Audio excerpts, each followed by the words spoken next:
Ah, my dear. Good to have you back. Very good indeed.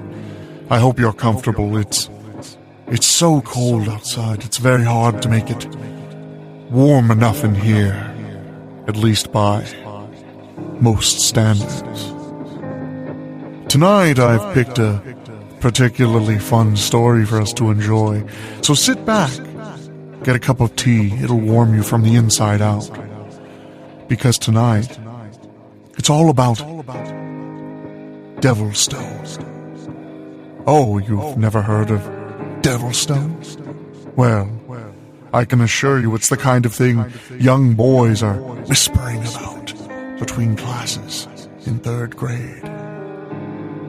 It's the kind of thing you hope you never encounter.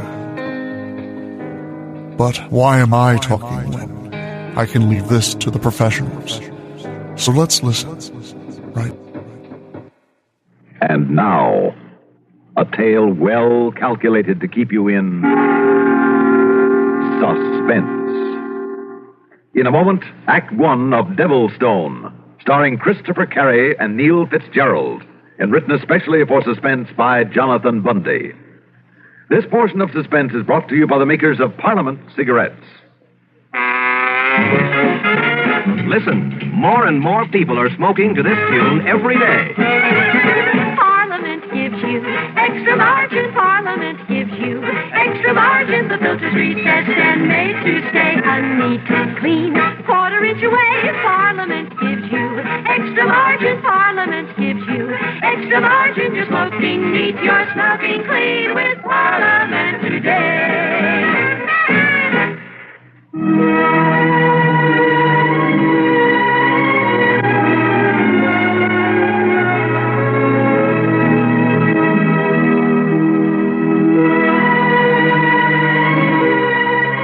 My name is Martin, Timothy Martin.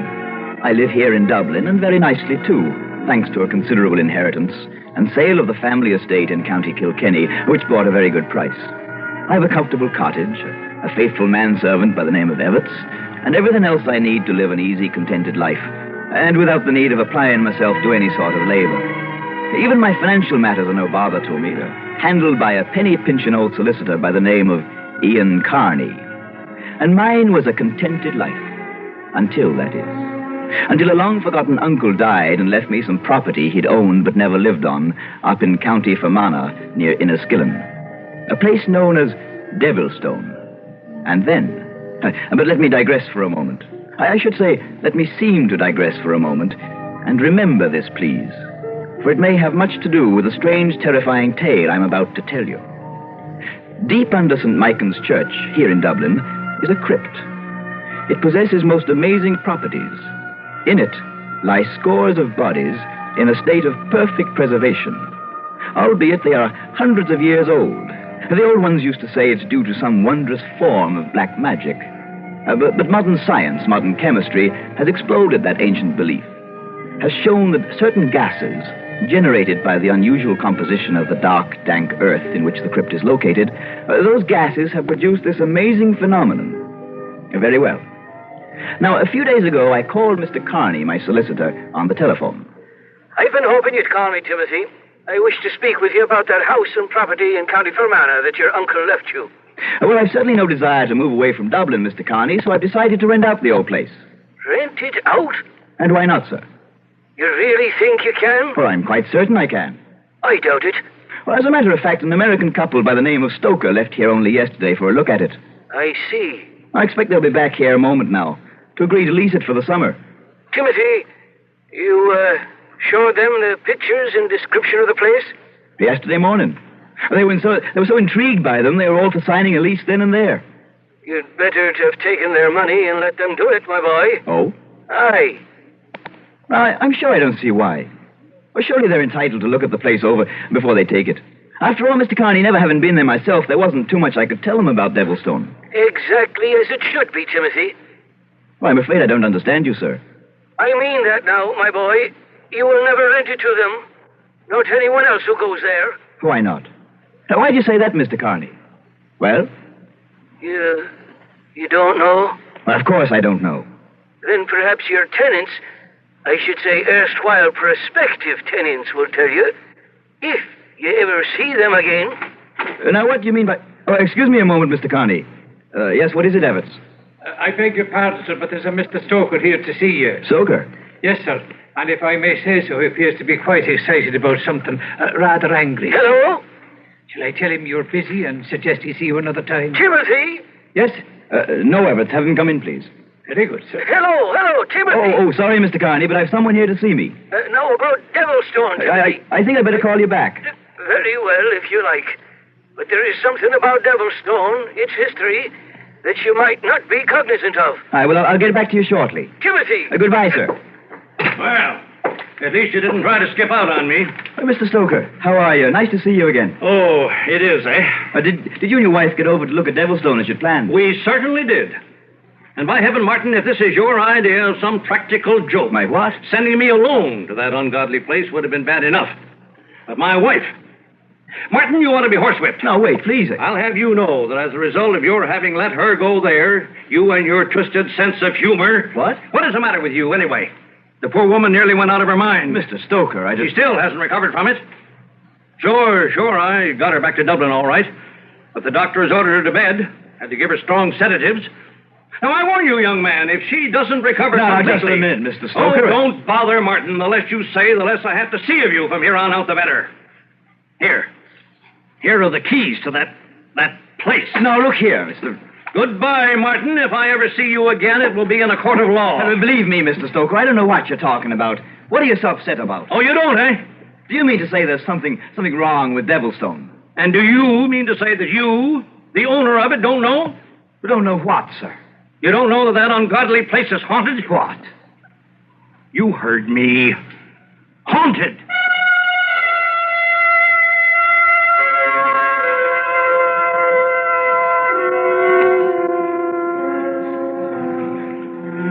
Could I possibly have heard right, sir? Haunted.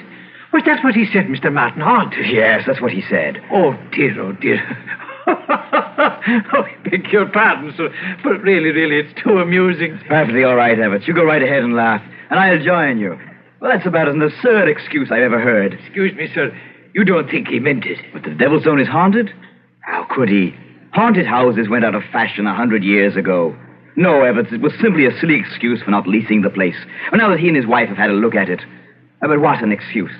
Or does he think that we Irish are nothing but a lot of stupid, superstitious idiots? Quite right, sir. What? I mean, of course not, sir. Well, anyhow, it's completely ridiculous. So we'll simply forget it. Forget about the Stokers. Place an advertisement in the papers and find ourselves some other tenants. Yes, sir. Maybe we'd best reduce the rate on it a bit. Perhaps that's what scared them off. No, that could be, sir. Or who knows? And perhaps Devilstone isn't in as good condition as we've been led to believe. But can you imagine anyone coming up with an excuse so patently absurd, so completely asinine, and so utterly foolish, and expecting us to believe him, to take him seriously? Yes? What is it, sir? Everts, the truth now. Yes? Do you believe? Do you think? Possibly. Oh, no. No, of course not. It couldn't be. And yet, could that have been what Mr. Carney was talking about? Or at least implying? Mr. Carney, the solicitor? Yes. But Mr. Carney seems to be a man of good sense. He was so definite about it, though. When he told me I should have let them do what they wanted after they saw the pictures, sign a lease immediately. Before they even saw Devilstone? Yes. They would have, you know. They would have signed and paid a couple of months' rent, and Mr. Carney said I was wrong in not letting them do it, in not getting what I could, and immediately. Would it have been completely ethical now? You mean if something is wrong with the place? But haunted, sir. No, of course not. Ridiculous. Oh, of course. And yet, well, there's one way to find out. Yes. Shall I put in a call to Mr. Carney? No. By doing that, I'd be admitting that I might believe in such ridiculous possibility. No, Everts. You and I will drive up to Devilstone and we'll investigate ourselves. Capital, sir. A splendid idea. You like it, eh? Well, never having seen the place either of us, and after Mr. Stoker's reaction to it, it might be quite exciting, sir. Let's see now. If we leave right away, we should be able to reach Devilstone by nightfall. Yes, sir. So fetch the car and a couple of flashlights, too. Very good, sir. And perhaps I'd better take along a pistol, just in case. And of course... What, sir? Well, to conduct our investigation in the ghostly place in style, we'll take along one of the dogs with us. Say, Red Kim of Heatherscote. An excellent idea, sir. Now, let's get underway. Yes, sir.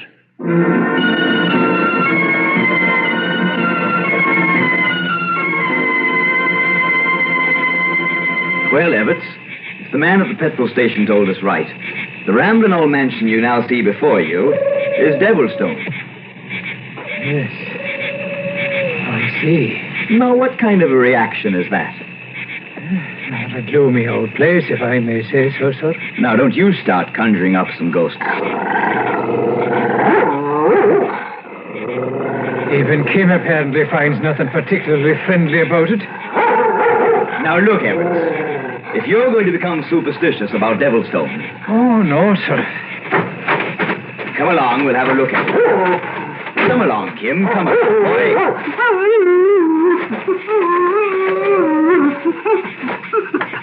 Now, let me see if I can unlock this door. Here, sir, here. I'll hold the flash on it for you. Good. I believe this is the key. Well, the door is already ajar. Oh, yes, sir. So I see. Well, come along, you two. Come on, Kim. He's protesting rather vehemently, sir. We'll just get him inside and we'll close the door. Yes, sir. Kim! What the devil's the matter with you? Oh, come now, boy. Are you a dog or a mouse? He most certainly is frightened of something, sir. Yes. He doesn't look like a ghost hunter crouched down there in the corner that way. And if I remember the pictures correctly, this door here should lead to a small, enclosed court, sir. And my word. It's just another night bird, Evetts. Don't let it bother you. Now, do you mind telling me why did you do that? I beg your pardon. What? Why, you're still over there at the door. And yet, I distinctly felt something or someone bump against my shoulder. And I thought someone walked on past me. Look here, Mr. Martin. Yes? What is it? In the mud, out there in the court. Shine your light on it, sir, where mine is. Why, yes. Footprints. Big ones. And fresh. And do you see, more of them are being made even as we look at them. No. And yet there's no one there to make them. Impossible. I know, sir. But you're right, Evans. You're right. Back inside now, and quickly. Yes. Now, whatever is making those footsteps can't follow us. It does feel a bit safer in here. No wonder Kim is frightened. There were things like that going on. But why? And how? Do you suppose, sir, that one of the old lamps could be lighted? Well, if they have any oil in them. And it shouldn't take us long to find out if they... Oh, now, wait a minute. Now, what are we acting this way for? It's trickery, that's all it is. It's trickery. By whom, sir? And why? Well, that is something we shall have to find out. Now, where is Kim? Oh, there he is, still in the corner. Sick with fright. Do you suppose, sir? No, nonsense. Whoever it was that scared Stoker and his wife out of here is trying to scare us now. And I mean to find him out. But the dog, sir. And if it's true about them and that there is a ghost... Nonsense. No. We'll just look about here. Where? Now what's the matter? That door. At the other end. What? Behind you. It's opening by itself into a small room beyond. Good. Then we shall start our investigation in that room. Well, are you coming? Yes, sir. clumsy. Now you dropped your flashlight. But I didn't, sir. I didn't. It was knocked out in my hand. It what? Honest it was, sir. I swear it, sir. Now, Evarts, don't be silly. Go on back in there and get it. I really rather not, sir, if you don't mind. Oh, the door. It's closed by itself.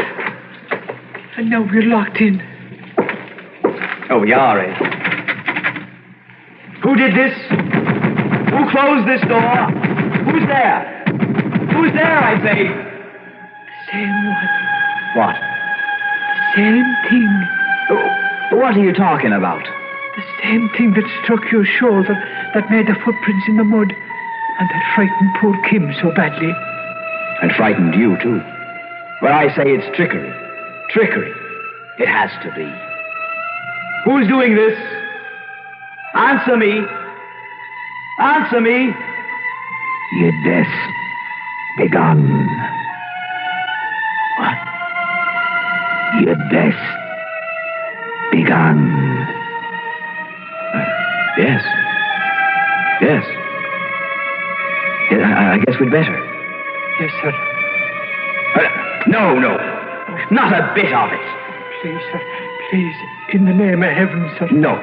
We're going to stay right here, Evarts, until we find out. Death begun. No. Not until we learn just what's going on and... Where's that voice coming from? I've tried to warn you. Oh, please, sir. They've tried to scare us, that's all. Tried to scare us. Yes. Yes. So that you'd leave this place. Why? Because if you do not, you will suffer the same fate as the dog. Kim? Fate? What are you talking about? Look, sir. The door is opening. Yes, look. In the light of the flash that was dropped in there. Kim! Evarts. Kim is dead. Then, Mr. Martin... Oh, please, sir, I beg of you. Who did this? Who did this? Show yourself. Yes, I will show myself. Look. What? Oh, look, sir. Out of thin air. Yes, I see him. Mr. Martin. Yes. All right, we'll leave. Come along, Evarts. Come on.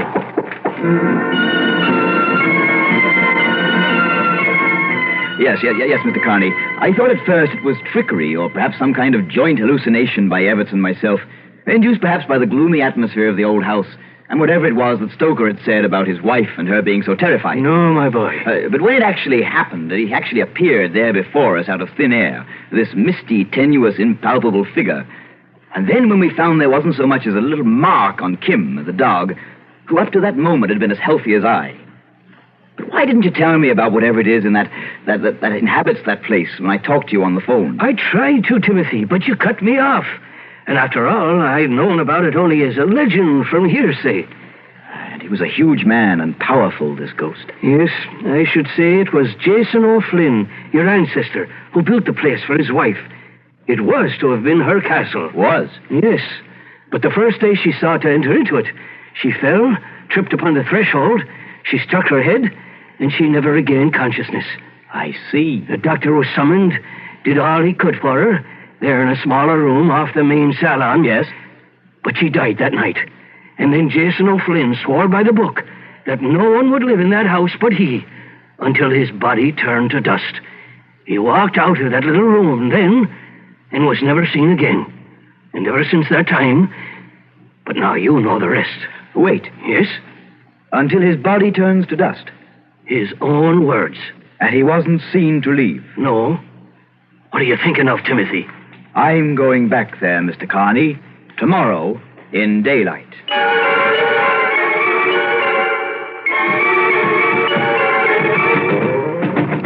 I just don't get it. And I certainly found no signs of hollow walls or hidden panels on the floors above, sir. And yet, Everett, somewhere close to that small room. Don't you think it's best we simply leave the place and... No. No one but he. What? Until his body turned to dust. What, sir? And although there must have been other people about, he wasn't seen to leave. And to me, Everett, that means only one thing. Somewhere in this house lies the key to this mystery. But we've been here most of the day, sir, and we've found nothing. And it's getting on towards dusk. I know. But until I find some... Oh, sorry, sir. Let me help you. The old rug was so badly wrinkled, it's no wonder you tripped. Wait. Everett, listen. A very hollow floor, I should say. Here, help me fold this rug back. Yes, sir. Here now. And look, a sort of trapdoor, and fitted in the floor so tightly. Yes. And this, it looks like a seal around the edge. Why, yes, sir. And a heavy lifting ring. Well, then give me a hand. We'll see if we can raise it. Now. Oh, it's very tight, sir. Yes. But the seal is giving way a little. Put everything you have into it now.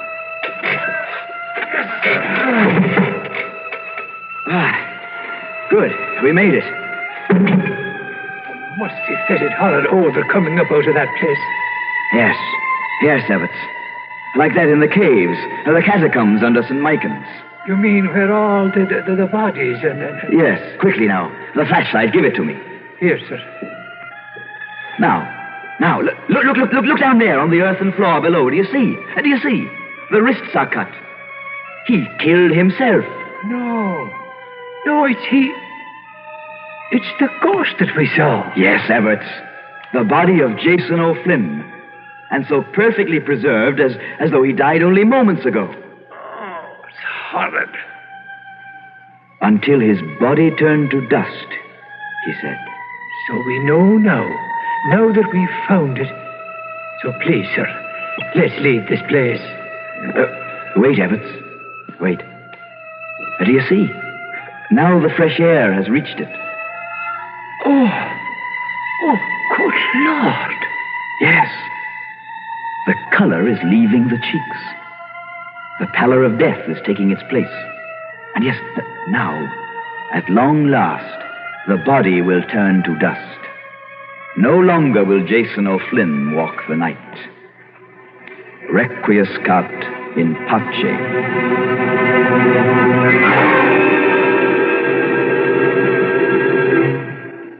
Suspense.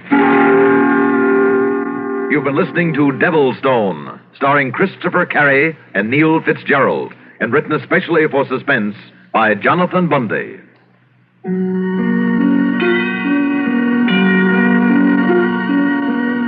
Suspense is produced and directed by Fred Hendrickson. Heard in tonight's story were Gilbert Mack, Walter Grisey, Reynold Osborne, and Frank Milano. Music supervision by Ethel Huber. Sound patterns by Walter Otto.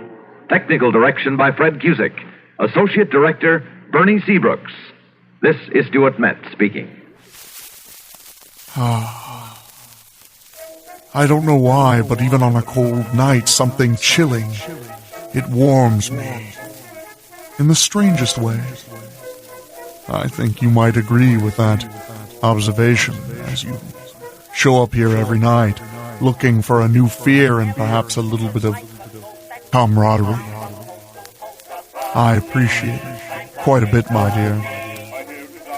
But now it's getting later and later, and you need to return to your lovely home so you can lie your head gently on that warm bed. All I ask before you go is that as your head is on that delicate pillow, you take a moment and be thankful for what you have. I'll see you tomorrow night. Until then, goodbye.